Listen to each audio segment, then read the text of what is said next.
Well, imagine our military men and women in combat and unable to communicate with each other properly. Thanks to a major milestone at Fort Gordon today, that scenario will not happen. A new school will help upgrade the communications lines. The combined effort, industry, the military, the equipment it's providing is the single most important command and control support element that we are putting out and that we will put out in the next generation.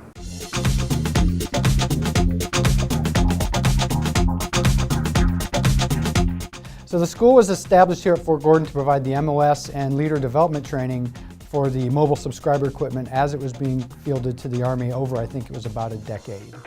GTE was contracted to train the MSC equipment.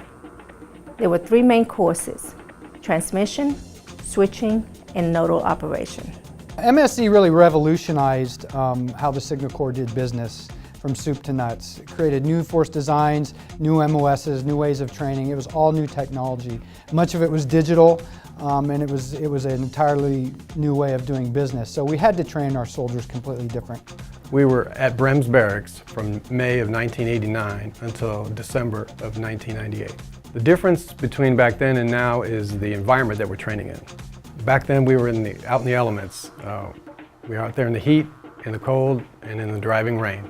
We needed a capability that could be very adaptive to the needs of the soldier in terms of training and the system's architecture as well.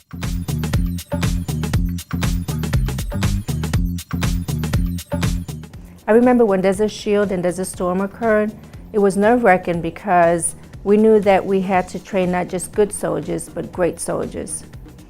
Well, people took their job serious. They took the training serious. The soldiers understood what lied ahead of them. After they were done with us, they knew where they were going.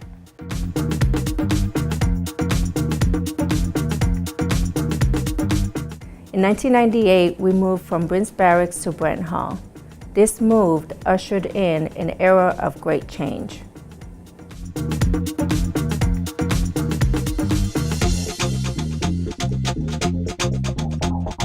I had the pleasure of commanding the 63rd Signal Battalion in Iraq in 2003 and 2004 during the initial combat operations. We deployed with the MSC network and we made it work as it was designed to do. But it was very apparent early on that we were quickly outrunning the distances that the MSC network provided with regards to its line of sight radio network.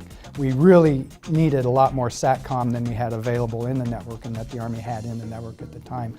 So when we came back and we got to reassess, it was very prudent that the Army decided to go after a JNN type network that had many more satellite communications terminals, could deploy that network from all the way down to brigade and down to battalion level for the first time ever, and that was a very good design.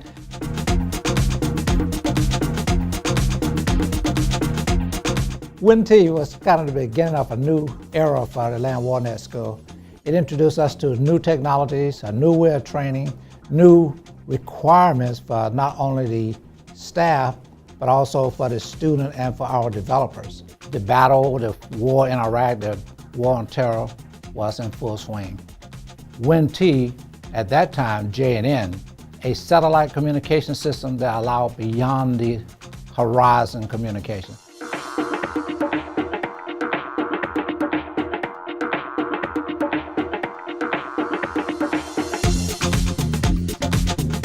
JNN was a major event for LandWarNet School. Not only did it change what we were training and how we were training it, it also meant we were developing material for a course that the Army had not yet stood up. The 25 November 10 course had to be developed and made available within 1 year, which was a major undertaking. That course was developed. In October of 2005, the very first 25 November 10 class arrived and graduated 20 weeks later.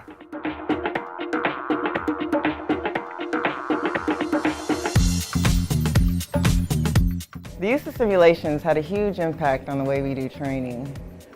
Now our simulations are not only used in the classroom, but also for sustainment training, new equipment training, and I think more importantly, they are preloaded onto the GD shelters for performance support upon delivery.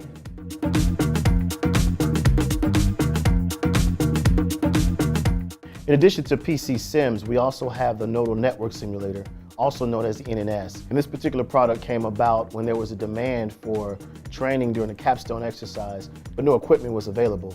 It's a collaborative, collective training simulation that's networked and can be accessed locally and globally. This particular solution totally changed how we do training. The reason it changed training is because it reduced the amount of time it takes to train one soldier on the equipment. It also saves money in terms of maintaining equipment.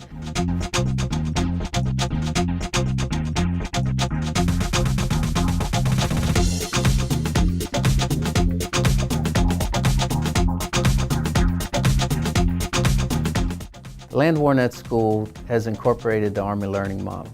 It's exciting to come to work every day. Prior to the Army Learning Model, we only changed what we train, but now we've had to change how we train. ALM is pretty exciting. We don't teach the way that we used to back in the old days with this instructor standing behind a podium and just telling the students what they need to hear and getting no feedback at all. That's really not learning. It's not how students learn. Service members learn differently than when I came in 1980. They're digital natives. They grow up with technology. We're trying to teach them to be critical thinkers. So we've incorporated a dynamic network throughout the entire facility. It's wireless, so they're walking through the facility with their handheld device, obtaining the information at the point of need. Our closed network allows us to manipulate training to deliver live simulated training events. Let's go out and check out this equipment that you've never seen before. By the way, take out your smart device, walk over to that wall and do the QR code. You want to see a big piece of equipment? There's a QR code for it. Download it. You get a virtual tour now. As you're walking down the hallway with me, you can start going through the equipment and seeing how it works, how it's hooked together, what it looks like, the names of it.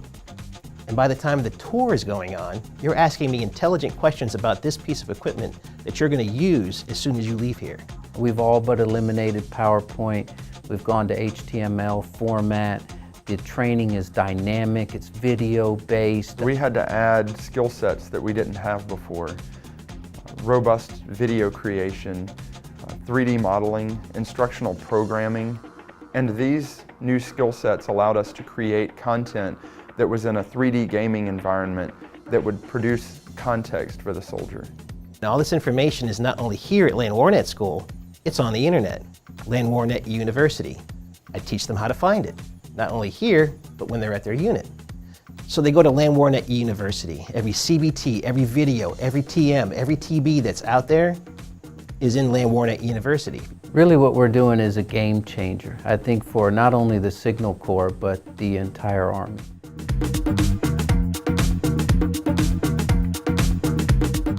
WinT Increment 2 was another major milestone for LandWarNet School. Again, this was a change in what we were training. WinT Increment 2 was our first look at communications on the move. Prior to Increment 2, all of our equipment was stationary. It provided communications down to the company level. New technology came about that required us to train new skill sets for soldiers. WinT Increment 2 has been a capability that has not only challenged and been rewarding for LandWarNet School, it has provided communications and a means for the Army well into the 21st century. The driving force behind our success has been our people. Our people have dedicated the better part of their lives to the service of their country, either as members of the military and/or as a part of the LandWarNet School team. Training soldiers is their passion, and they have proven over the years to be an adaptive, agile workforce that can overcome new challenges with evolving technology to produce well-trained, critical thinking soldiers for our Signal Regiment. As an organization, our goal is to be an integral part of the TRADOC team here at Fort Gordon and to be good neighbors within the surrounding communities.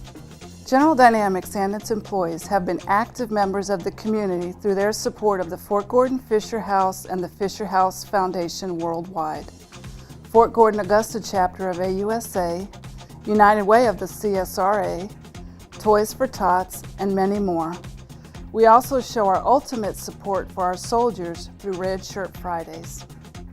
The The last 25 years have been a rewarding journey, and I think I can speak for the entire General Dynamics organization when I say it has been our honor and privilege to serve you, and we want to renew our commitment as loyal members of the Cyber Center of Excellence team.